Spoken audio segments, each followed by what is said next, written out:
Now let's get back over to Alina with our forecast for the week.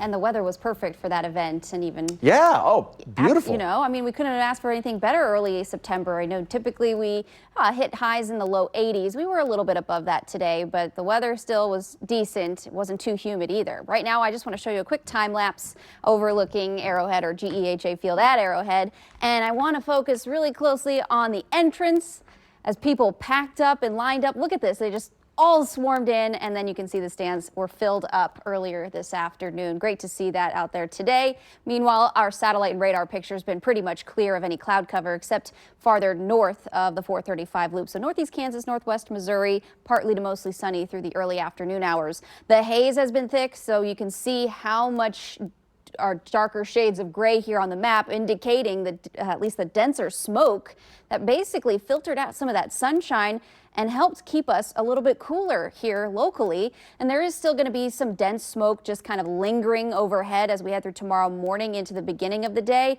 I think once a cold front comes through, it should thin out that smoke and clear it out of our air as we head through Tuesday. So here's a quick check of our forecast track, giving you a closer look at temperatures, precipitation, and of course cloud cover, and also the wind direction. You can see winds will still be out of the south tomorrow afternoon, which will help send our high back in the mid, maybe upper 80s with a mixture of clouds and sun. And then we're going to see the cold front sweep through late Tuesday afternoon. You can notice already some showers starting to develop here in our area.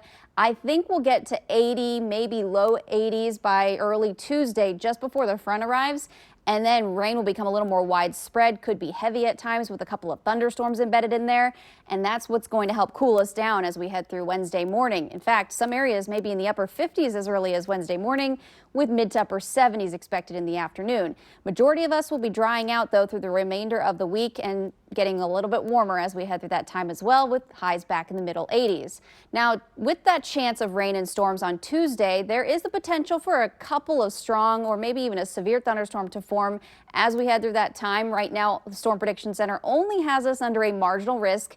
That's a level 1 out of 5 on the scale there. And I think the bigger threat may be localized flooding in just a few spots where we could see up over 1.5 inches. But this map giving you a view of how much rainfall we're expecting in just the next 7 days. I think Tuesday into Wednesday is going to be our only shot, so we may see up anywhere between 1.25 inches to 1.5 inches here in the metro, potentially 1/2 inch to 1 inch the farther east you live. And then, of course, those areas that get hit with those heavier thunderstorms may see over maybe 2 inches. Just depends, really.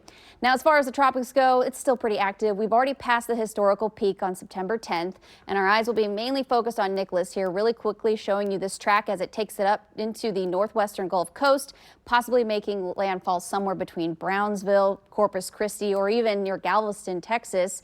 And then it's going to continue making its very slow trek into parts of Louisiana. But our Security Bank 7-day forecast, only weather alert mainly for Tuesday and Wednesday, then pretty much dry till next weekend. Brad?